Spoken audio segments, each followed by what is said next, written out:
நீதிமொழிகளின் புஸ்தகம் 31வது அதிகாரம் 30வது வசனத்தை வாசிங்க. சௌந்தரியம் வஞ்சனை உள்ளது, அழகும் வீண். கர்த்தருக்கு பயப்படுகிற ஸ்திரீயே புகழப்படுவாள்.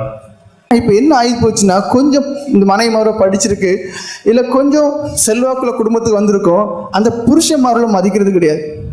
சில கொஞ்சம் சம்பாத்தியம் பண்ணுவாங்க, இன்னும் மதிப்பு கிடையாது. பொதுவாக நாம் புரிஞ்சுக்கிட்ட ஒரு காரியம்தான், ஒரு மனுஷனுக்கு சுய புத்தி உருவாகும் போது, இல்லை கொஞ்சம் யோசிக்க திறன் வரும்போது, அதுக்கு பிறகு அது ஆணானாலும் சரிதான் பெண்ணானாலும் சரிதான் கண்ட்ரோல் பண்ண முடியாது. ஒரே ஒரு விதத்தில் அவங்க எல்லாருமே கட்டுப்போட முடியும், அவங்களுக்குள்ள தேவ பயம் இருந்தா. நான் என்ன சொன்னேன், அவங்களுக்குள்ள தேவ பயம் இருந்தா. அதான் அந்த வசனம் சொல்லுது, சௌந்தரியமும் வஞ்சனை உள்ளது, அழகும் வீண். கர்த்தருக்கு பயப்படுகிற ஸ்திரீயோ புகழப்படும். ஏன்? எந்த பெண் தன் தேவனுக்கு பயப்படுகிறோ அந்த பெண் பூரண கீழ்ப்படிதல் உள்ள பெண்ணா இருக்கும். பெரிய வசதியா இருக்கலாம், நல்லா படிச்சிருக்கலாம், ஆனா என்ன, என் புருஷனுக்கு கீழே தான் நான் இருக்கணும். இது கட்டாயத்தின் பேரில் அந்த புருஷன் மீது வைத்ததான ஸ்நேகத்தினால, அளவிட முடியாத ஸ்நேகத்தினால தன்னை தாழ்த்தி தன்னுடைய ஐம்புலங்களை அடக்கி தன்னை அந்த புருஷனுடைய வார்த்தைக்கு கீழ்ப்படிதல் உட்பட்டவர்களாக மாற்றுது. இதுக்கெல்லாம் காரணம் என்ன? கர்த்தருக்கு பயப்படுறப்ப. ஏன் அந்த அந்த தேவனுடைய வார்த்தை என்ன சொல்லுது? நீ எல்லாவற்றிலும் உன் புருஷனுக்கு பயப்படு. இன்னும் ஒரு சில காரியங்களை சொல்றேன். அதே அதிகாரம் 10வது வசனத்திலே வாசித்துருங்க. குணசாலியான ஸ்திரீயை கண்டுபிடிப்பவன் யார்? அவளுடைய விலை முத்துக்களை பார்க்கிலும் உயர்ந்தது. அவள் புருஷனுடைய இருதயம் அவளை நம்பும், அவன் சம்பத்து குறையாது. என்ன சொல்லப்பட்டிருக்கு? அவளுடைய புருஷனுடைய இருதயம் அவளை நம்பும். பார்த்த பிறகு இப்ப என்ன இல்லை தெரியுமா? நம்பிக்கை இல்லை. அவள் புருஷனுடைய இருதயம் அவளை நம்பும் அப்படின்னு அர்த்தம் என்ன?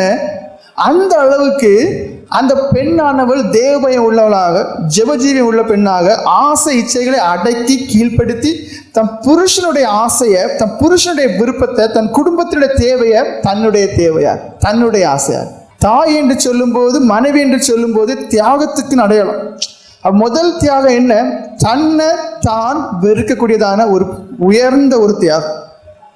ஏன்னா எப்பவும் தன்னுடைய சுயம் கிரியை செய்யும் போது புருஷனுக்கு கீழ்ப்படிய முடியாது. குடும்பத்தை பார்க்கணுங்கிற எண்ணம் வராது. தனக்கு குடும்பம் ஆச்சு, தான் அழகா பார்க்க வேண்டிய தன்னுடைய புருஷன் தான், அந்த எண்ணம் இல்லை. உலகத்தை பார்க்குறாங்க, 4 பேருக்கு தனக்கு ஒரு தெரியணும், சோசியல் மீடியாவில் பெருசாகணும், இப்படிதான் எண்ணம் இருக்க தவிர தன் பிள்ளையை கவனிக்கணும், பிள்ளைய எதிர்காலத்துக்காக ஜோம் பண்ணணும், தன் புருஷன் போயிட்டு வரும்போது சுகமா இருக்கணும், அவருடைய போக்குவரத்துக்கான ஜோம் பண்ணணும், அவருடைய தொழில் நல்லா இருக்கணும். இதுக்கெல்லாம் பாரப்படக்கூடிய இருதயம் இல்லை.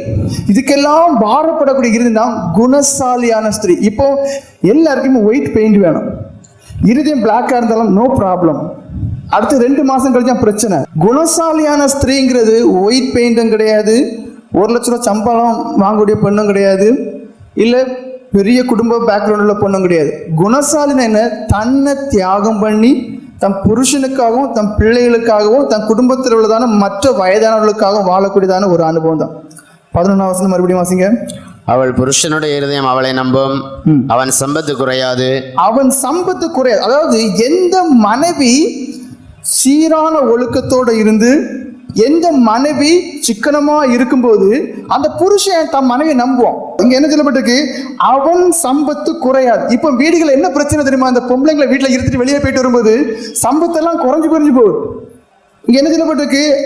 குணசாலியான ஸ்திரீயா இருந்துச்சுன்னா அந்த இருதயம் மனைவியை நம்பும், நம்பி வீட்டுல ரூபாய் இருக்கும்.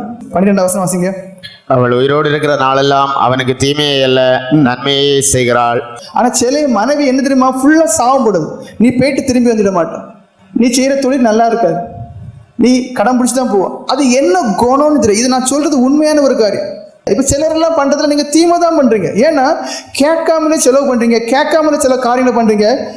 அதுக்கு பிறகு ஒரு 6 மாசம் கழிச்சு வெளியே தெரியும் போது ஒரு கள்ள கண்ணீர் மட்டும் வடிக்கிறோம். அது அப்படி நினைச்சு பண்ணேன், இப்படி நினைச்சு பண்ணேன். ஆனா உண்மையை புரிஞ்சுக்கிடுங்க, நீங்க உங்க புருஷனுக்கு தீமையை பண்றீங்க. நன்மையை யோசிக்கிறான் இருக்கு, நன்மையை செய்கிறான் இருக்கு. நீங்க நன்மை செய்றீங்களான்னா உங்களை தான் கேட்கணும். 15வது வசனம் வாசிங்க. இருட்டோடு எழுந்து தன் வீட்டாருக்கு ஆகாரம் கொடுத்து தன் வேலைக்காரிகளுக்கு படி அளக்கிறாள். அதெல்லாம் பணியாறி போச்சு. இப்ப 8 மணிங்கிறது அவளுக்கு வந்து எப்படி தெரியுமா? அதிகாலை 4 மணி போல. இங்க என்ன சொல்லப்பட்டிருக்கு? இருட்டோட எழுந்து. இப்போ என்ன, 4 மணிக்கு எழும்புவது உங்களுக்கு பயங்கர கஷ்டமா இருக்கு. அதிகாலையில் ஒரு பொம்பளை எழும்பி ஜோம் பண்ணிட்டு அந்த வீட்டு வேலைகளை செய்து பாருங்க.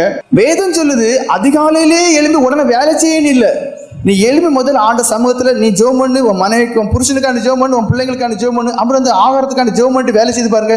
இப்போ உண்மையில எத்தனை பேர் காலை எழுப்பி கொஞ்சம் ஜெபம் பண்ணிட்டு வேலை தொடங்குறிய? இருட்டோட எழுந்து தன் வீட்டுக்கு ஆகாரம் கொடுத்து. இப்போ வீட்டுன்னு சொல்லும் போது வயசானவங்களும் இருப்பாங்க. இப்போ என்ன, கொஞ்சம் வயசானவங்களெல்லாம் நமக்கு யாருக்கும் பிடிக்காது. அடுத்து 17 வசனம் வாசிங்க. தன்னை பலத்தால் இடை கட்டி கொண்டு தன் கைகளை பலப்படுத்துகிறாள். இங்க பொம்பளைங்களுக்கு ஒரு பயங்கர சாக்கு போக்கு. எப்படி, உங்களை போலலாம் இல்லை, நாங்க பலவீன பாடணும், இதுக்கு மட்டும் பலவீன பாடணும். காலையில் எலும்ப மாடி பயங்கர சோம்பேறித்தனம், நைட்டு ஃபுல்லா முழிச்சு இருந்துட்டு ஏதாவது நோண்டிட்டு இருக்குது, காலையில் எலும்ப கிடையாது. கேட்டா எப்படி தெரியுமோ, அது நாங்க ரொம்ப பலவீன பாண்டோம். ஆண்டவர் அப்படிதான் எங்களை சொல்லியிருக்காரு.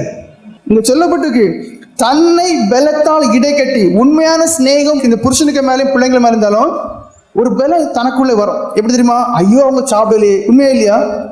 உண்மையான ஒரு சிநேகம் இருக்கும்போது அந்த பலத்தை தான் ஒன்று சேர்க்கிறோம். ஒன்று சேர்த்து இடை கட்டி என்ன செய்யறோம், வீட்டு காரியத்தை பண்ணி